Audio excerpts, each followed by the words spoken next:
Bonjour Benjamin, merci d'être avec nous ce Bonjour matin. Liselotte Dutreuil. Alors j'expliquais aux auditeurs toutes les questions qui vont nous occuper ce matin. Ce président syrien qui se rend à Paris, donc diplomatie ou scandale. Déjà, quelles sont les raisons avancées par le gouvernement français, par Emmanuel Macron, pour expliquer qu'il est souhaité recevoir donc Al-Sharat? Alors, cette visite est évoquée depuis longtemps, hein, dans les quelques jours qui ont suivi la Révolution. Et il avait été dit par l'Élysée que la condition pour cette visite, c'était la formation d'un gouvernement, je cite, inclusif. Ce qui a été fait il y a un petit mois. Le gouvernement par intérim a été formé. Et dans ce gouvernement, il y a un ministre pour chaque composante de la société syrienne, que ce soit composante ethnique, comme il y a un ministre kurde, ou composante confessionnelle. Il y a un ministre alaouite, un ministre druze et un ministre chrétien, une femme. Alors, est-ce qu'on pourrait s'interroger peut-être et rappeler le passé du président syrien parce que c'est quand même le gros point noir. Vous nous parlez de cette diversité du gouvernement. Voilà, on s'interroge quand même sur la démarche. Alors moi, je suis pas tout à fait d'accord que c'est un point noir, parce qu'en fait, c'est plutôt un bon point de point de vue de l'Élysée, puisqu'en fait, depuis 2011, la France, quel que soit le président, donc il y a eu 3 présidents qui se sont succédés, Nicolas Sarkozy, François Hollande et Emmanuel Macron, la France a eu une grande constance dans sa politique syrienne, qui était de soutenir tous azimuts la rébellion en Syrie, quelle qu'elle soit. Et donc, on se souvient de Ouais. Laurent Fabius, ministre des Affaires étrangères, déclaré dans le journal Le Monde en décembre 2013 que sur le terrain, le Front al-Nosra, donc la branche syrienne d'Al-Qaïda, qui a été dirigée ensuite par M. Al-Shara, faisait du bon boulot sur le terrain.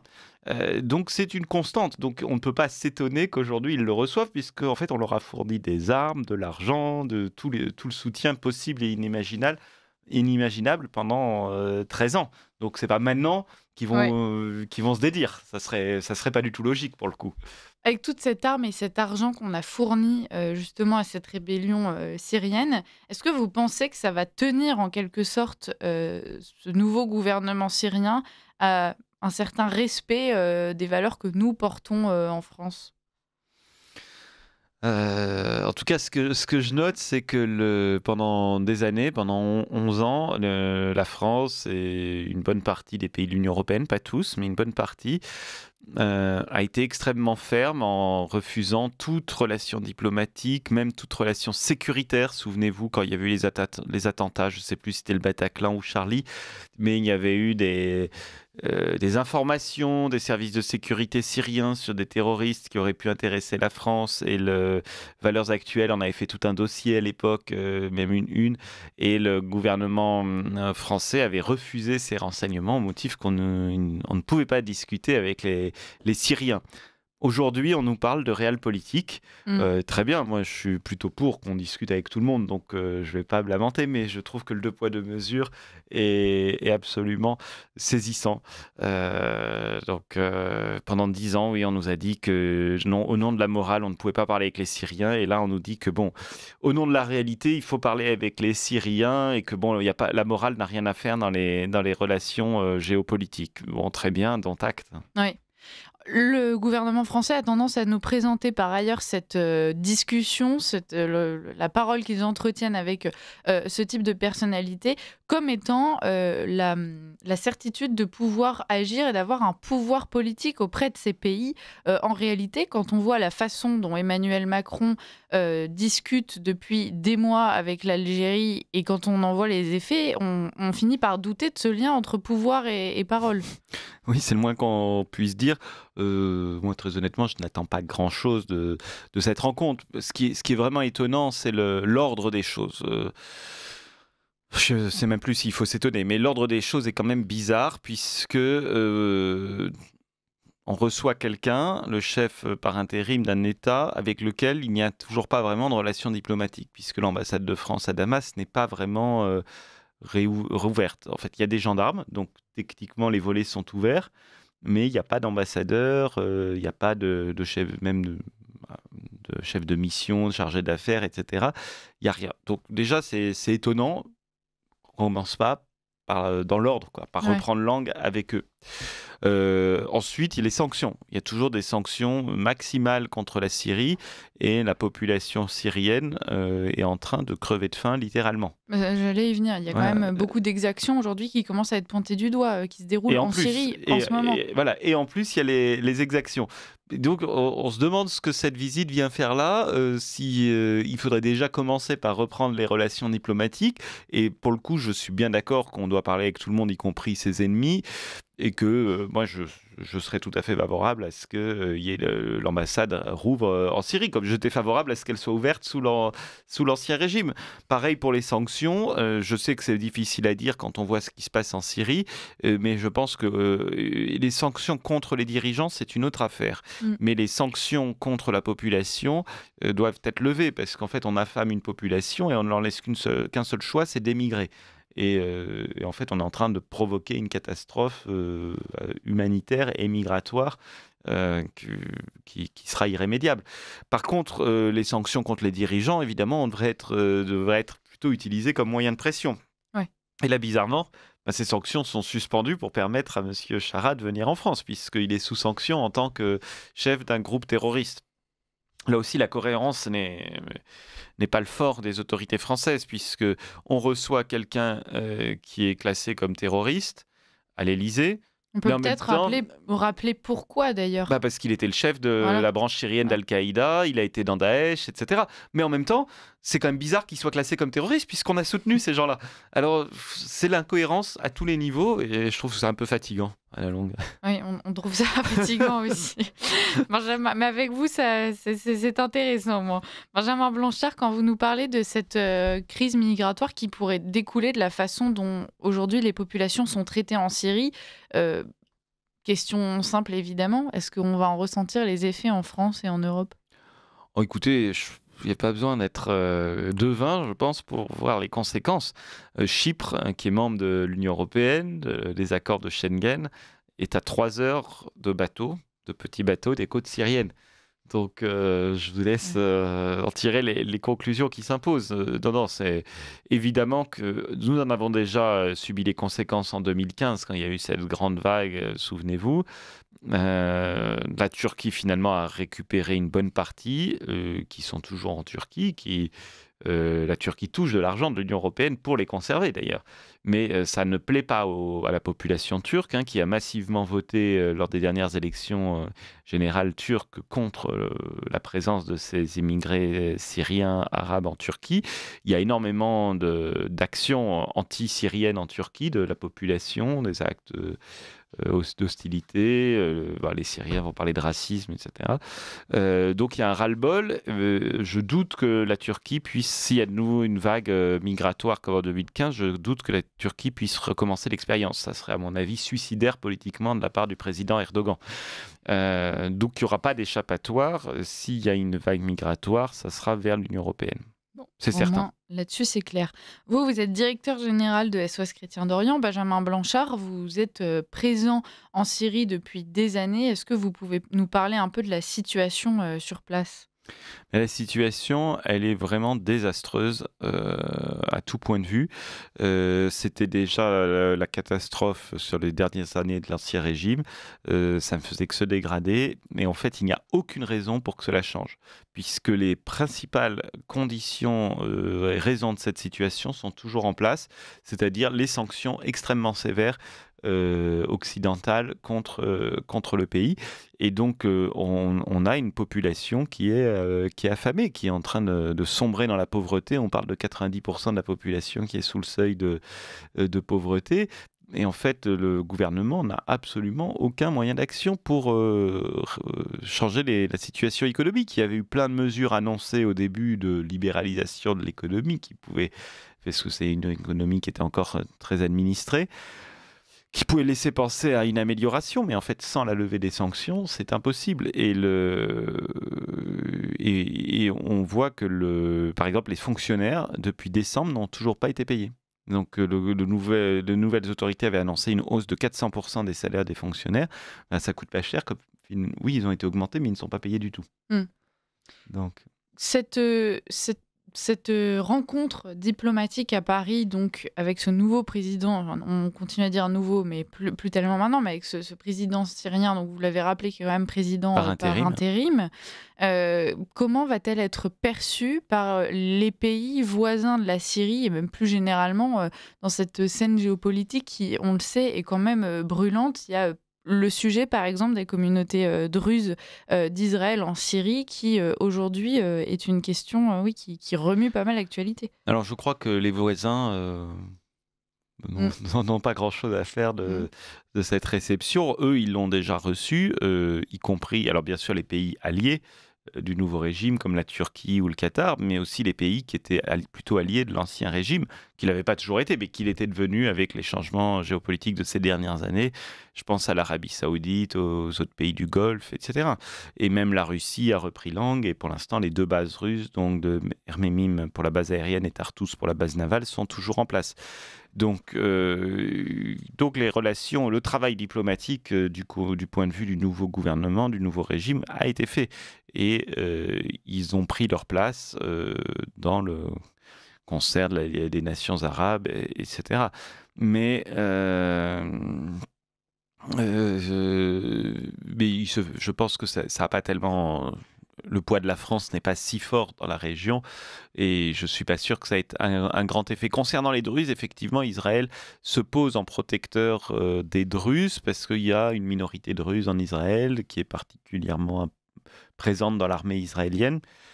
Est-ce que cette volonté est partagée par les populations druzes au Liban et en Syrie? C'est partagé. Mm.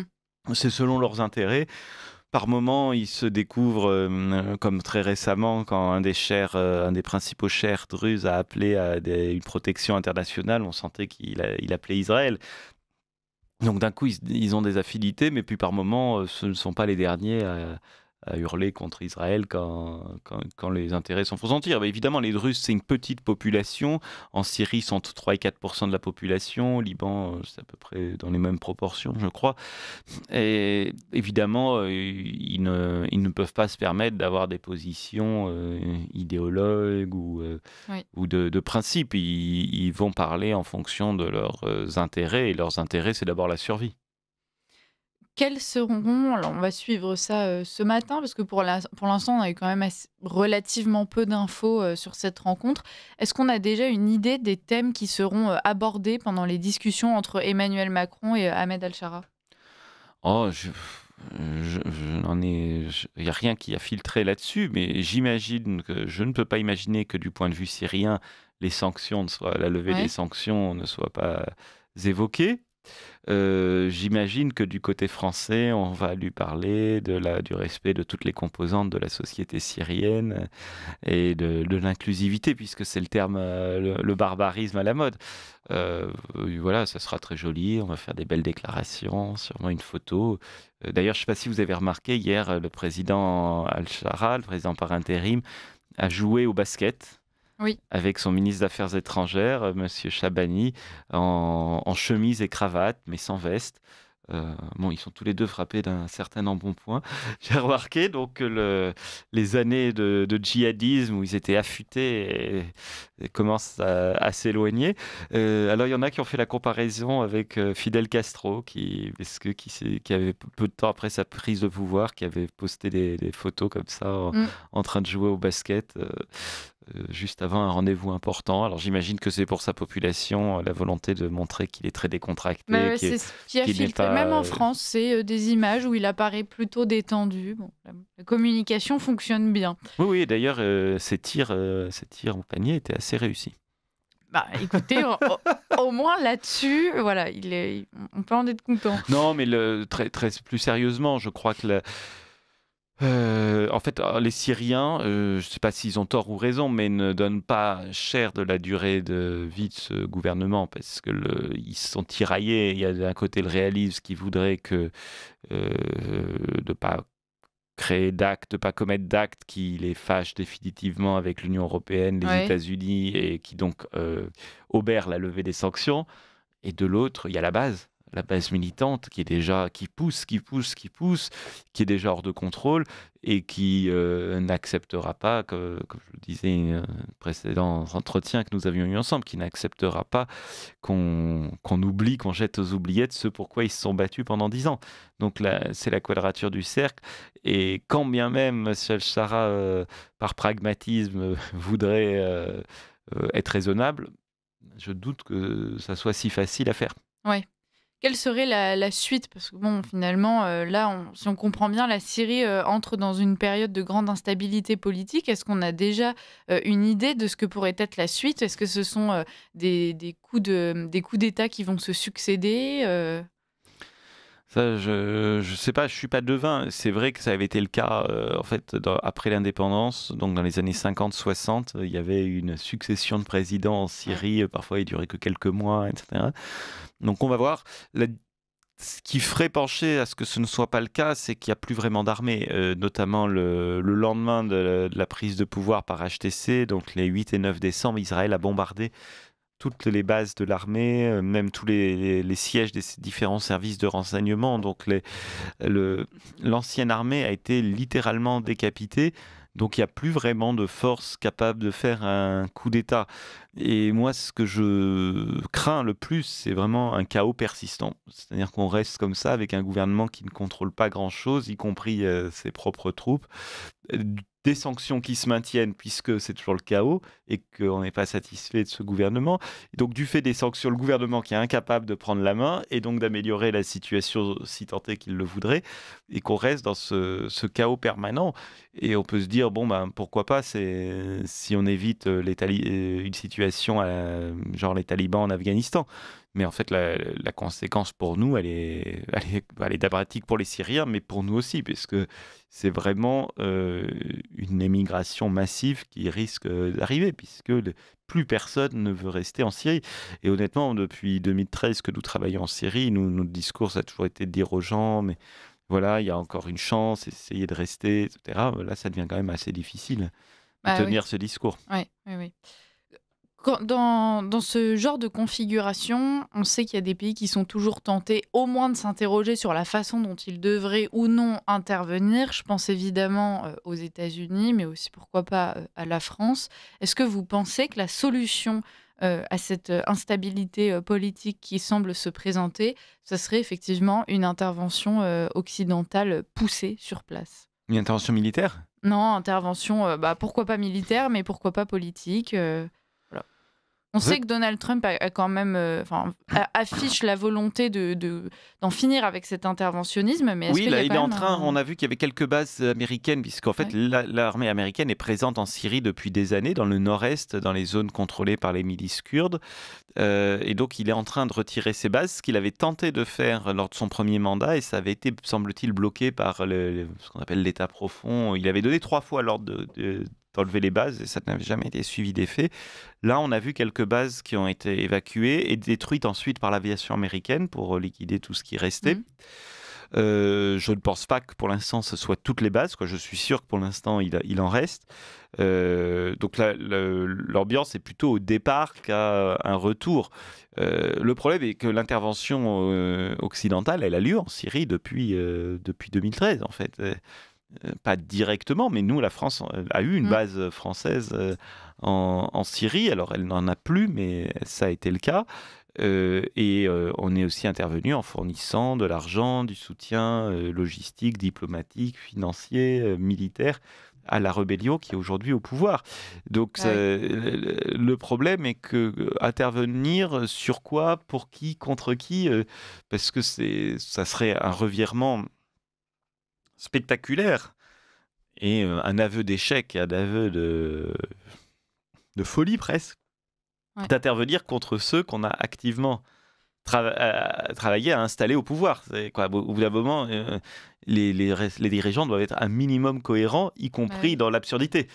Est-ce que vous pensez qu'à défaut d'intervenir, si on arrête simplement de soutenir justement ce groupe, il pourrait y avoir un changement politique précipité? Est-ce qu'aujourd'hui, concrètement, si Al-Shara est en place, c'est parce que la France soutient et uniquement pour cette raison? Est-ce qu'il aurait eu des chances d'être là où il est? Est-ce qu'il a des chances de se maintenir si demain il n'a plus le soutien de la France?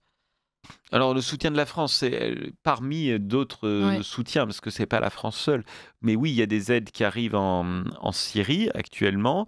Peut-être que ces aides devraient être conditionnées à des changements politiques.